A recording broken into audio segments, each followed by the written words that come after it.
At the Living Future Institute, we really believe fundamentally that the future we're trying to create is one that all of us deserve and need to experience equally.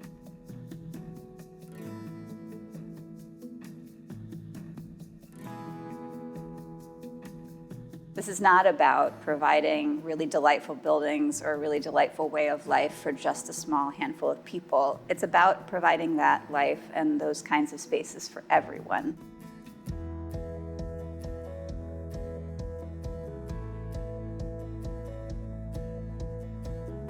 The climate is great for affordable housing projects in particular, but in general for the Living Building Challenge to scale up. I think the most important thing is the fact that this raises the bar in terms of the standards that we are shooting for when we're building our buildings. ILFI's affordable housing program was begun to show that affordable housing can be built as living buildings. And we now have over 50 registered pilot projects in more than 25 states. We have worked with teams that are dealing with very significant environmental injustices where it's a pretty well-established fact that your life expectancy can be predicted by your zip code, and that is a real injustice. There have been more and more manufacturers and suppliers that are producing materials that are healthier. We think that everybody should have access to those things. Everybody should have a right to live in a healthy environment. And so our mission is to have that included in all of our projects. Indigenous families tend to live multi-generational. However, there may be only one person with a full-time job, one breadwinner. That large energy bill falls on one person's shoulder, and when it's $600 a month, it's really an excessive burden on the people of this region.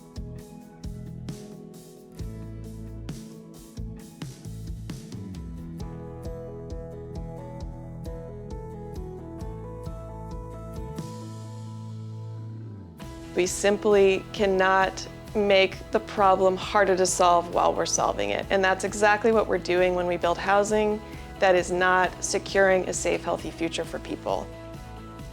We try to build upon the success of each team by creating resources to share out all the information and case studies and lessons learned that we gleaned from each project team. What is valuable about pursuing the Living Building Challenge is the opportunity to hear the whole community of affordable housing developer and also architects, designer.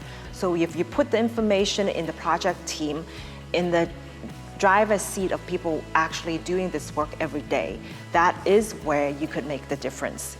Being a part of the Living Building Challenge is kind of stepping away from the regular type of architectural process, because it involves many more aspects that kind of connect with people. So I would be honored to be a part of more projects in the future, especially pertaining to Indigenous tribes. Some of the components that we got excited about were the spirit of place, beauty, biophilia. The Living Building Challenge has been a great guide, I feel, for this project to make sure that those cultural factors are actually measured as well. There's something about having homes that speak to who we are and that we can just enjoy what it feels like to be inside in a home that is taking care of us and that is taking care of the planet. If these projects are not just the places that we know we have to build on the margins of the city to house some of our society's less fortunate, but actually places that the rest of us can look to as an example of the future, as an example of resilience, then I think we're all better off for it.